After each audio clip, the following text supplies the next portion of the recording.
Hello everyone, welcome to the section Object-Oriented Programming through Java. Myself, Navya, I am an assistant professor from CSIT department in MLR Institutions of Technology.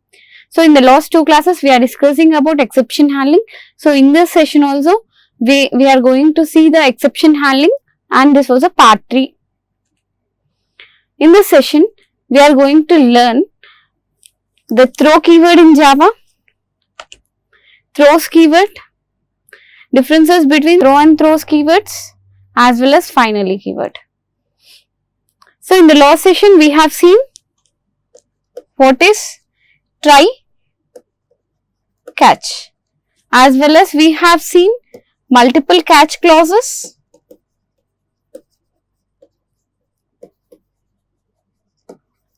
as well as nested try statements.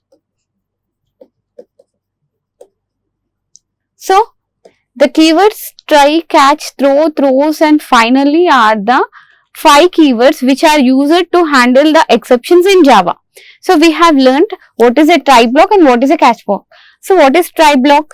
If you are having, you can know that if any code is abnormal to see, or if you are seeing that particular code which you can know that might get logical errors further, or if it might get problem later. So such type of code will be taken inside the block of try. So such type of lines of code that would be given in the try block, and in order if any errors or if any runtime exceptions or runtime errors occurs, it might occur. So it may be or it may not be. So if anything is occurred here, so the catch block will catch the exception.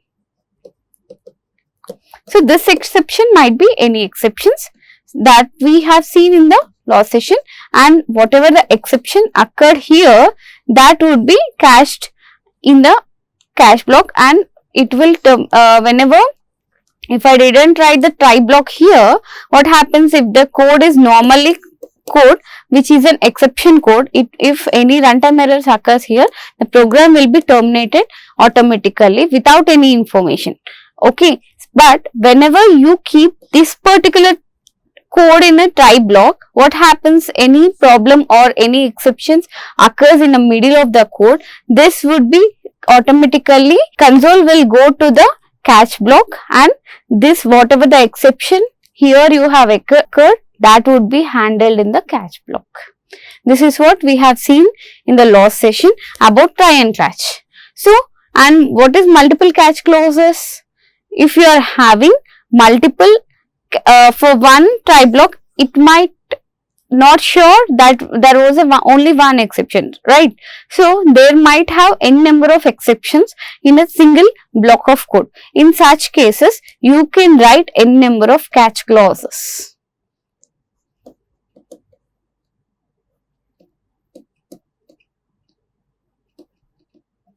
Like this. So n number of catch clauses you can have it. So that is multiple catch clause. And what is nested try statement? Nested try statements are a try statement. If you are having a try block inside another try block,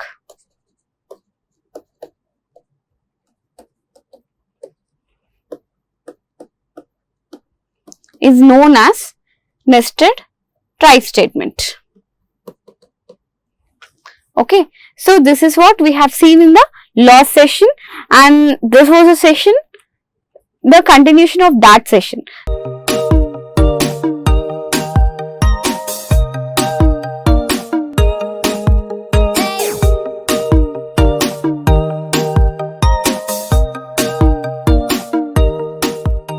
So here you are going to learn what is a throw keyword.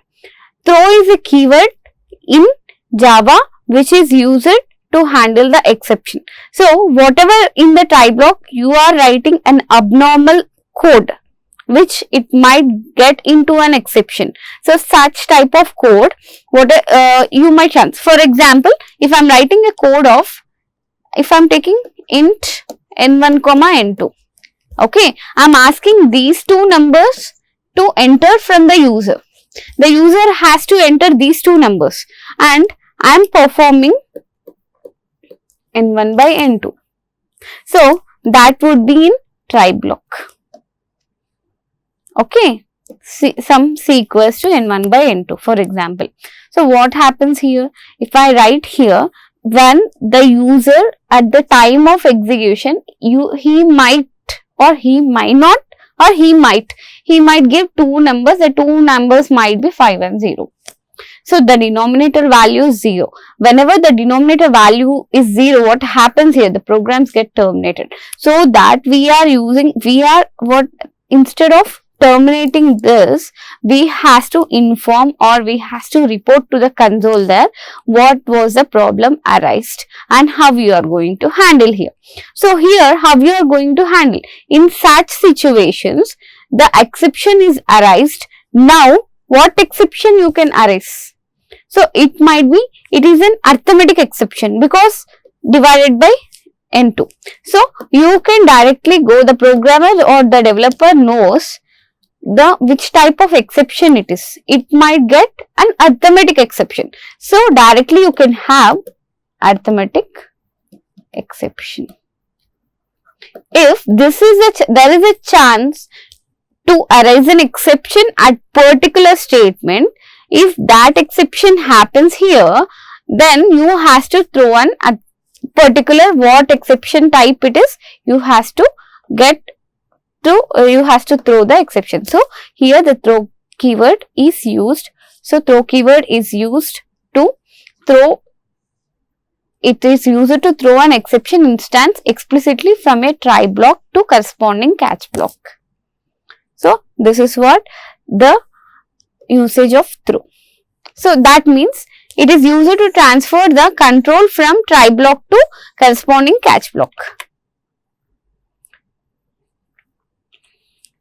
Next, the throw keyword must used inside the try block. This was mandatory point. The throw keyword should use inside the try block only. So when JVM encounters the throw keyword, it stops execution of try block and jump to the corresponding catch block. If there is an exception, then what happens? If there is an exception, it will throw the exception to the catch block there. So here the JVM encounters the throw keyword. So whenever the throw keyword gets, it stops its execution of try block and the control will go to the catch block. So syntax is simple. Throw an instance. You have to throw an instant. So these are the note points. Using throw keyword, only object of throwable class or its subclasses to be thrown. Like you can throw an exception or throw arithmetic exception or throw some file not found exceptions, like that you have to give. Using throw keyword, only one exception can be thrown. So for at a time, you can throw only one exception using throw keyword. The throw keyword must followed by an throwable instance. So which is like throw space arithmetic exception. So this is an throwable instance. So let us see an example program here. So I am taking same which we have discussed the same thing. I am writing the program here. So java.util.start. So java.util.scanner I am taking because I just want to have the user to enter two numbers. So in the main, I am taking the input, system input of a new one and int number 1, number 2 and result, and I was asking to enter two numbers. I am taking input of two numbers. The user has to give in the console screen. Next, in the try statement, if in number 2 is equals to 0, if this condition is true, then it has to throw new instances arithmetic exception. In that I am giving a message division by 0 is not possible. So what happens whenever I am throwing an exception, it will go to the catch block immediately. If this condition is true, it was throwing an exception. So it was throwing an instance that would be gone here and it will execute the catch block statement. If this is false, then this will not be executed.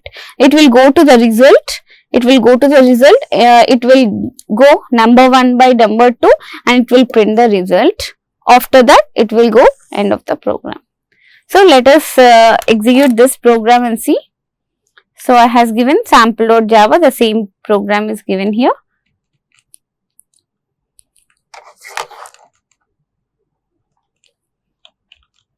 Java, see, my program name is sample.java. So, no errors, Java sample. So, I am asking any two numbers, I am giving some 8 and 4. So, the value I have got without any errors. So, 8 divided by 4 equals to 2. It went to end the program. Next, again I am executing it. It was asking for any two numbers. I am giving 9 and 0. So, what happens? See here. What is happening here?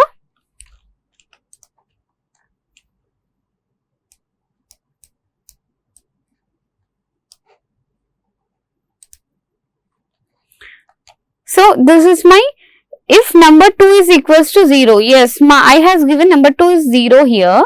Now, it was throwing an exception. Division by 0 is not possible.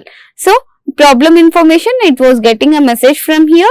This message has been printed. So, problem information is division by 0 is not possible. That's an exception. After completion of catch block, it was executing the end of the program also.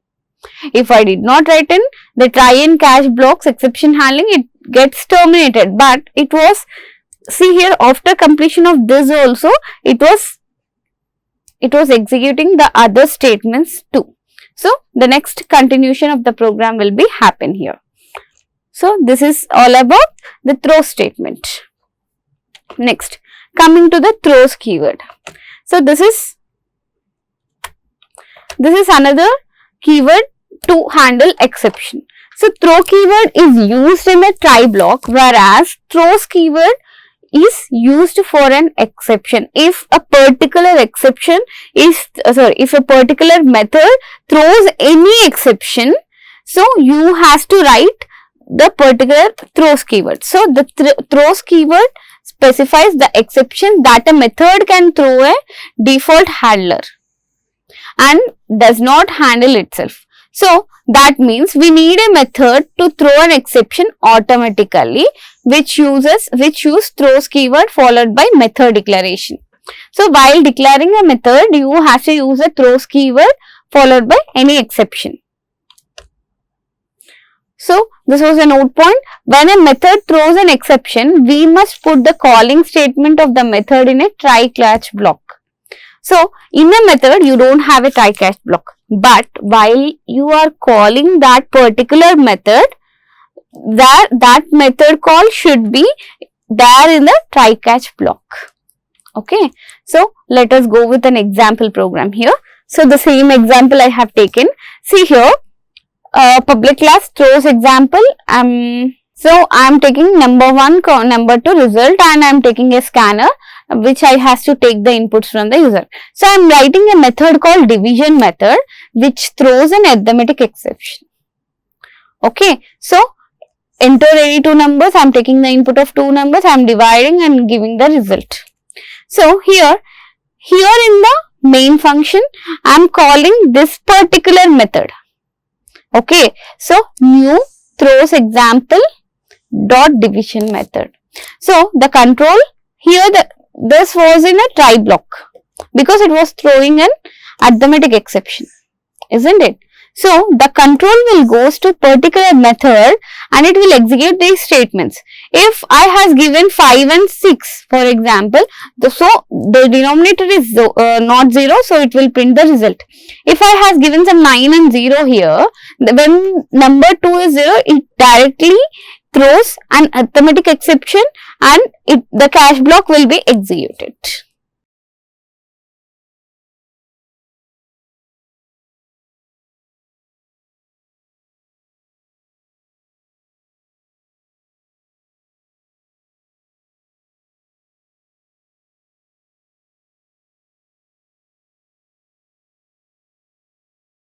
let us execute it.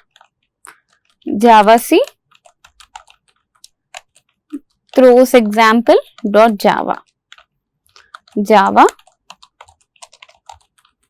throws example. So I am entering two numbers which are 9 and 2. So 9 divided by 2, as those are integer values, you will get only the not the decimal point, you will get only 4. So end of the program. So the same thing if I execute with 7 and 0 is my denominator value. What happens? The control where you get here, what happens when I give 0 here, this is not possible. It's an exception, right? So it automatically throws an exception to the catch block and the catch block will be executed. So here I am giving problem information, get message, the message is problem info divided by 0, end of the program. So after completion of this statement, the end of the program is happening. So here the exception occurs, problem information slash divided by 0 is not possible. So it was saying that. So this is how we will use the throws keyword. Now let us see the difference between throw keyword and throws keyword. So what did you observe? The throw keyword. The throw keyword will be in a try block, isn't it? Throws keyword is used at the time of method definition. While defining a method, you are going to use a throws keyword. Okay, throw is used to throw an exception. Throws also will use a throws exception. But what is the difference? It would be try block, it will go directly to the catch block. Here in the method, if any exception occurs, the control will go back to the catch block, and this method definition, the method call should be in a try block. So these are the differences between a throw keyword and throws keyword. Now the last keyword in exception handling is finally. So what is finally keyword? The finally keyword is used to define a block that must be executed irrespective of exception occurrence. So if an exception occurred or not occurred, this finally block will get executed, and it's an optional one. So the basic purpose of finally keyword is to clean up resources allocated to try blocks such as closing file, closing database connection, etc. If an exception occurs, what happens? The control will go to the catch block and there the exceptions would handle. So, but what happens if a file is not closed, or if a database connection is not closed, or network connection is not closed? So, those can be done in a finally block. So that was a basic purpose, and there is a note points. Only one finally block is allowed for each try block. For each try block, you can have only one finally block, and use of finally block is purely optional. And let us go with an example program. The same example program I have taken here.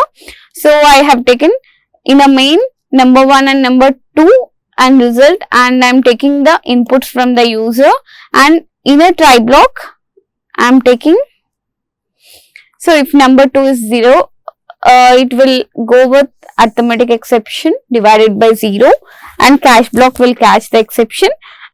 Finally the block executes always. So let us see this and end of the program. Let us go with this program. Finally Java C finally example dot Java. Java finally example. So it was asking for enter two numbers, isn't it? So I am giving some 8 and 3. 8 and 3. So see here, it has given the value of 8 divided by 3, and the finally block executes always. So no exception occurred, the finally block got executed as well as the end of the program. Now if an exception occurs. If I am giving the value of 6 and 0, what happened? The exception occurred, division by 0, exception. Here also the finally block executes always. So, if irrespective of an occurrence of an exception, the finally block will be executed always. So, if any, these are the basic programs, so we are using this. This is an optional one. When you are going with a large like servlets, JSPs, and all, there might cause an exception there. So, if an exception occurred or not exception occurred, you have to close a connection. So, in such cases, you have to use a finally block there. So, this is all about today's session. So, what we have discussed so far in this session is, we have discussed throw keyword. What is a throw keyword? So, if any exception occurs in a try block, throw is a keyword which is used to throw a particular exception to the catch block. And we have seen throws keyword. What is a throws keyword? If any chance of occurrence of an exception in a particular method, so at the time of definition only, the throws keyword, you have to define the throws with an particular exception, and you can write multiple exceptions also. So, like method name, return type, method name, throws, exception 1, exception 2, and so on. So, and you can write a block of code. So, this is how we use the throws keyword. Throw keyword is used in a try block, whereas throws keyword is used while defining a method. Here, the exceptions you can throw. So, if any exceptions occurs in this block of code, that exception will be thrown to the catch block. So, the method call has to be, for sure, the call has to be in a try block, and whatever the throws, if any exception occurs in particular method, that exception will be cached in a catch block appropriately. Now, the last we have seen is finally keyword. Finally keyword, whether finally is a block of code written with a finally keyword. Here, the if whether an exception occur or not occurred, like irrespective of exception, the finally block will be executed for sure. So, if what is the use of these then is, for example, if an exception occurs in a particular program and that exception has been cached in a cache block and that was done. So, what finally block will do? So, if an exception or unoccurred, so we are opening a connections like database connections as well as network connections, isn't it? So, while we are writing the servlets, JSPs or JDBC programs like that. So, in such cases, if an exception occurs, it won't close the connections for the database and networks. So, those type of commands or instructions that you can give in a finally block. And finally keyword is purely optional. So, this is what today's session is. Thank you.